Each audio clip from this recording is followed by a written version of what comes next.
Buenos días, estimados estudiantes. Hoy vamos a hablar de Jupyter, que es un programa que nos sirve para escribir texto o para hacer programas. Este programa corre en el navegador. La versión que yo voy a utilizar es la versión de Google, se llama Colab. Sin embargo, hay otras, por ejemplo, Kaggle o la universidad tiene uno, Rita. Sin embargo, ustedes también lo pueden instalar en su computador, por ejemplo, instalando Python Anaconda. Listo. Entremos entonces en materia. Básicamente el texto de Jupyter está con un formato que se llama Markdown. Markdown nos permite diferentes tipos de títulos, como los que tenemos aquí. Permite letra itálica, permite trabajar en negrilla, permite diferentes niveles, en estos casos con viñeta o con numeración. El código para cada una de estas está acá. Si ven con el numeral, utilizamos para definir diferentes tipos de título. El asterisco o el guión bajo nos sirve para la itálica. La negrilla también se utiliza con asterisco o doble guión bajo. Los diferentes niveles se utilizan con el asterisco dejando espacios. Entre más espacios dejemos, mayor es el nivel. Y las listas, pero con números, se utiliza con 1 punto. ¿De acuerdo? Bueno, la verdad es que pueden usar 2 puntos, pues 3 puntos, pues claro que con 1 punto es suficiente. Si quieren colocar algún tipo de código, entonces lo colocan con estas comillas, pero son especiales. Tienen que tener cuidado porque son bastante inclinadas. Bien, el Markdown también nos permite escribir ecuaciones como la que hay ahí. Se utilizan las ecuaciones de LaTeX. Veamos entonces en qué consiste esa ecuación. La flechita arriba de la X se coloca con el backslash vec. Para colocar el paréntesis así de grande, se coloca left y paréntesis. Luego, para colocar los datos en una matriz, pues se coloca matrix. La X, el guión bajo 1, es el subíndice. El doble backslash es para cambiar de renglón. Luego sigue X2. V dots es puntos verticales y luego tenemos X sub n. Cerramos el paréntesis grande con right y paréntesis. Todo esto debe ir entre signos pesos para que lo reconozca como una ecuación. También podemos trabajar matrices como la que tenemos aquí, que es una matriz de 2 por 2. Les voy a dar un minutico para que miren la ecuación del primer elemento para entenderla.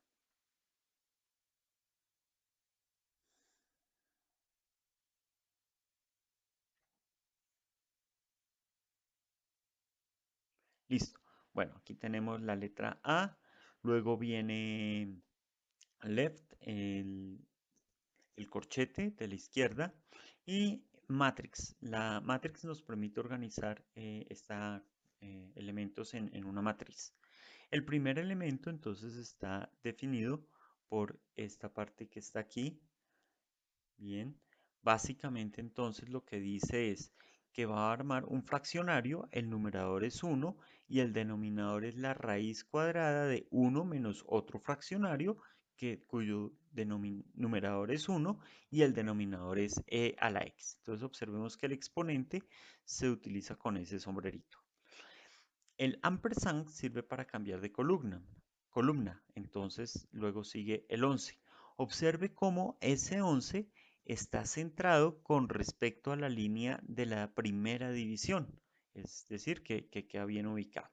Luego el doble backslash es para cambiar de renglón. Sigue el 13.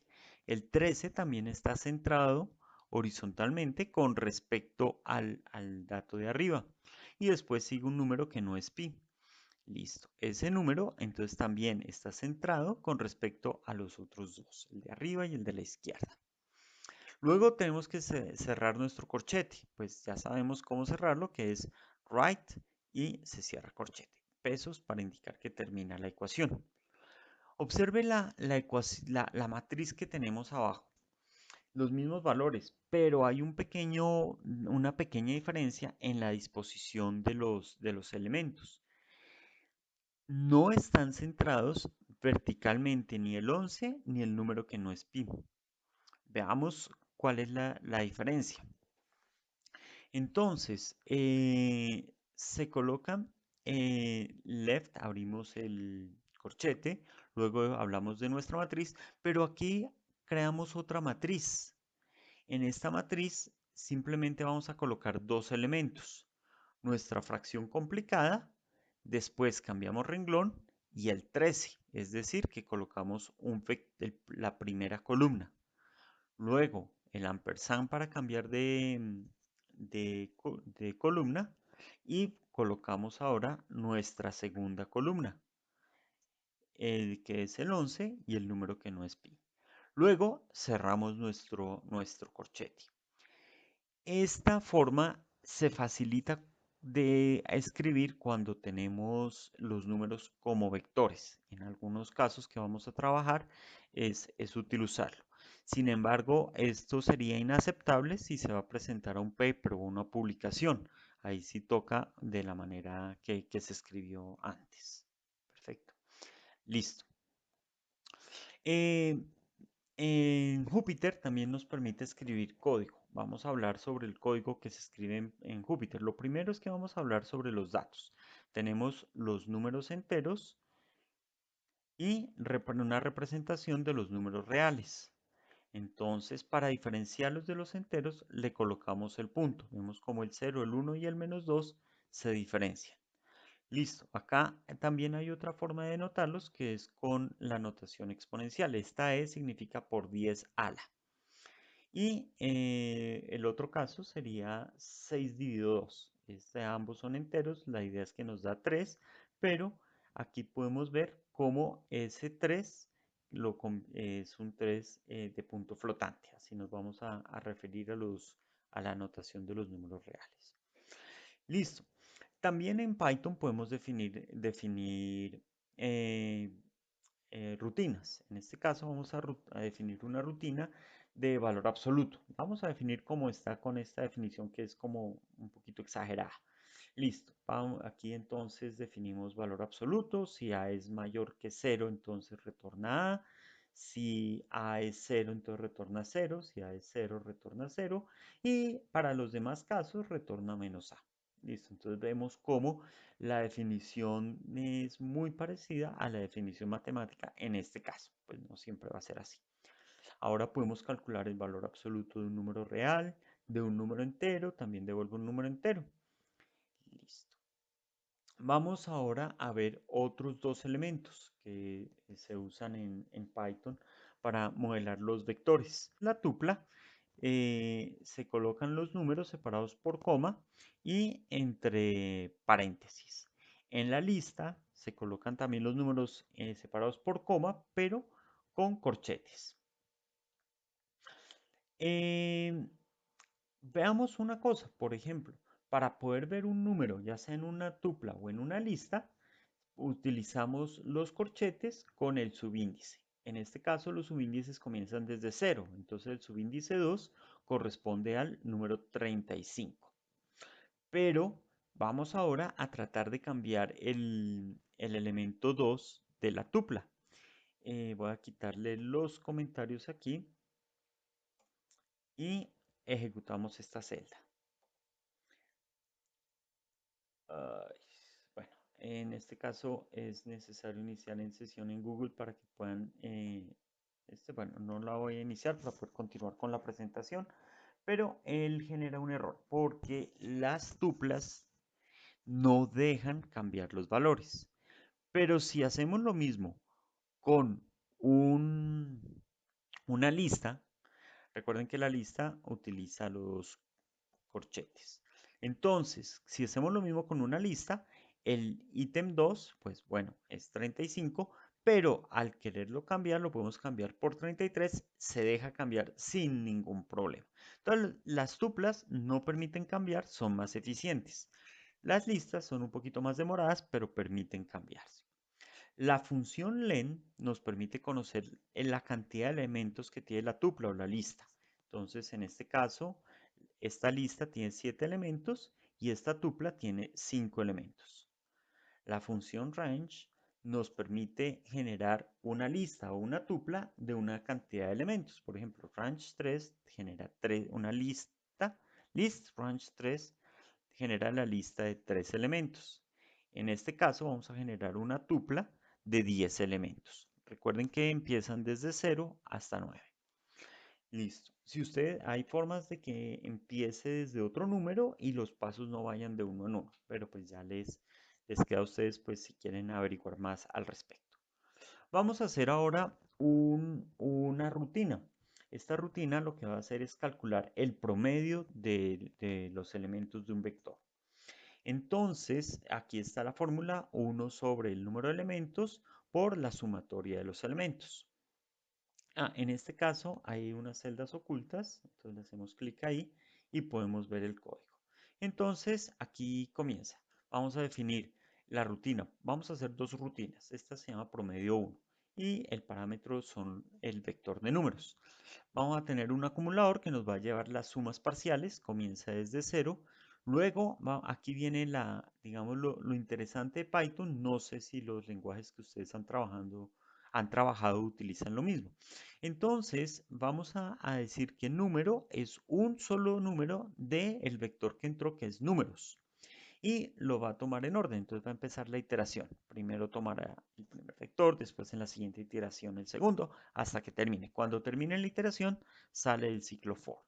Los elementos que se van a repetir en el ciclo for son los que tienen tienen esta tabulación. Entonces, comenzamos. Acumulador inicialmente está en 0 y número tiene el primer elemento de la lista. Entonces sumamos y ahora acumulador tiene el primer elemento de la lista. Se repite. Luego número tiene el segundo elemento de la lista y lo suma al primero. Entonces ya el acumulador ya tiene los dos primeros. Y así continúa con todos los elementos de la lista hasta que termine y tiene la suma de todos. Vamos a retornar el acumulador dividido el número de elementos. Recordemos que para saber el número de elementos utilizamos la función len. Ahora vamos a ahora vamos a llamar la función promedio con el vector u. Ese nos da 27.5. Vamos ahora a repetir también a calcular la función promedio con el vector b. En este caso nos da 28. Recuerden que el vector u y el vector v son diferentes ya que uno se dejó modificar y el otro no. Aquí hay otra rutina para calcular el promedio. También tenemos nuestro acumulador. Ahora tenemos un índice. El índice no va a ir sobre los elementos de nuestro vector números, sino que vamos a generar una serie de range. Recuerden que nos genera números del 0 hasta el n. En este caso, n es la longitud. Entonces vamos a tener, si hay 5 elementos, será de 0 a 4. Perfecto. Entonces lleva ese el índice y tiene el índice de los elementos del vector. Ahora, números, necesitamos recuperar el elemento iésimo. Se recupera de esta forma. Y ese es el que vamos sumando al acumulador. Ok, luego en el retorno sí es el mismo. Y pues al calcular promedio 2 con los mismos vectores tenemos los mismos resultados. Finalmente terminaremos con una librería de Python que permite hacer gráficas. En este caso, esta librería se llama Matplotlib. El dibujo que vamos a generar es este. Entonces, primero comenzaremos con 4 puntos, luego graficaremos 3 líneas y por último graficaremos las letras. Son 3 A's, 3 W's y, y la letra B. Entonces, comencemos. Los puntos. Entonces, primero hacemos una lista que tiene dos elementos. Observen, este es nuestro primer elemento de la lista y este es el segundo elemento de la lista. Son listas también. Entonces, una lista puede tener listas. Veamos entonces, el primer elemento de la primera lista es en la coordenada X del primer punto. Y el primer elemento de la segunda lista es la coordenada X del primer punto, la coordenada y del primer punto. Y así sucesivamente. Listo, coordenadas 2, coordenada 3 y coordenada 4. Luego llamamos la función scatter y cuando colocamos el asterisco antes de la variable puntos, significa que no vamos a devolver la lista que teníamos inicial, sino los elementos de esa lista. O sea que va a devolver dos elementos, 1, 2. Listo. Luego definimos el tamaño de los puntos y el color de los puntos. Bien. Ahora, para graficar las líneas, pues primero tenemos que definirlas. Para eso vamos a usar una lista. Esa lista va a tener una serie de elementos. Tenemos que dos tuplas. Estas tuplas tienen las coordenadas. Aquí indican qué orden están los elementos de las coordenadas. Y después viene el color. Y así para cada una de las tres líneas. Luego la función plot la utilizamos para graficar nuevamente con el asterisco para entregar cada uno de los elementos. En este caso son 1, 2, 3 por 3, 9 elementos que se entregan. Y finalmente, pues vamos a escribir el texto que teníamos. La función text nos permite graficar, entonces aquí están las coordenadas del texto. R significa para pues, no tener problemas ahí con el backslash. Y el último parámetro es el tamaño del texto que vamos a trabajar. Bien, con esto ya terminamos y eso nos permite generar el siguiente gráfico. Ok, vamos entonces con la tarea. Básicamente en la tarea les doy un vector W donde depende de A y de B. El valor de A y de B corresponden A al último dígito de su código menos 1 y B el penúltimo dígito de su código más 1. Entonces, una vez que ustedes calculen A y B, calculan el valor de este vector W y con ese vector realizan las siguientes. Vamos a ir mirando cada pregunta y cómo la tienen que resolver. Entonces, la primera pregunta, calcula el vector W.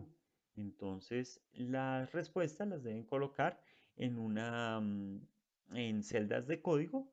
Entonces, por ejemplo, yo aquí me invento un código. Aquí tienen que reemplazar esto por el código de ustedes. Bien. Después tienen que escribir el vector W. Pues este es un ejemplo. Seguramente tendrá más elementos el de ustedes. Creo que son de 6 elementos. Bien, después veamos la siguiente, la tercera pregunta. Calcule, no, perdón, la segunda. En una gráfica ubique W sub I versus I. Entonces, este será el primer elemento que ustedes tienen es W sub 0. Y el índice es 0. Entonces, en la coordenada 0 deben colocar el valor de W sub 0. En la coordenada 1 el valor de W sub 1. Y así con todos los elementos que ustedes tienen. Ok. El tercer punto es calcule el promedio de W con las rutinas anteriores. Bien, entonces es de manera similar a lo que hicimos. Llaman aquí en la variable prom, deben llamar la rutina promedio con el vector W. Ese punto es muy sencillo. Luego el siguiente valor es realice, no, perdón, cuarto. Adicione a la gráfica una línea horizontal con la altura del promedio. Listo. Entonces modifican esta para que la altura corresponda a la del promedio que les dio. Siguiente es realice una rutina para calcular la varianza. Listo. Entonces el punto 5, vamos a ver dónde se resuelve.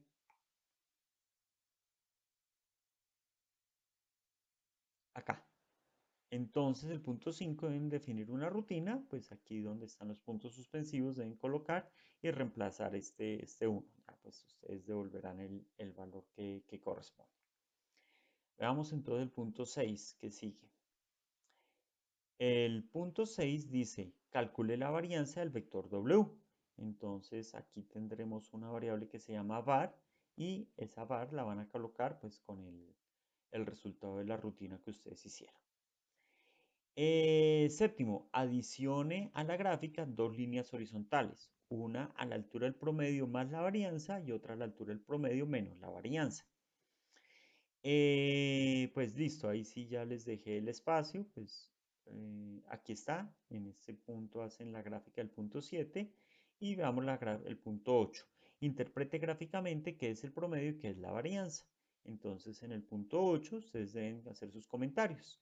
Entonces la variable IP está con el texto, este texto, y la variable IC se va a colocar con este texto. Entonces ustedes en vez de los puntos suspensivos colocan el texto que quieren. Es un parrafito, no más por cada uno. Listo, entonces eso es todo. Suben el documento al aula virtual. Una vez que terminen de realizar todo, le dan aquí en archivo y le dan descargar. ¿Ok?